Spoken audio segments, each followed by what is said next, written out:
Vamos aliviar as dores do nosso corpo? Trago aqui mais uma dica extraordinária para o nosso dia. Esse exercício traz inúmeros benefícios para a nossa lombar, como fortalecimento dos músculos, melhora a postura, alivia aquelas dores crônicas, aumenta a flexibilidade e mobilidade, combatendo a rigidez e sobrecarga causadas pelo dia a dia.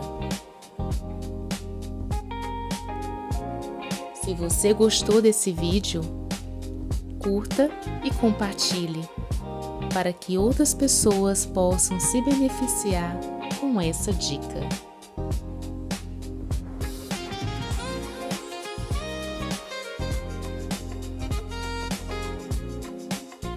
Gratidão!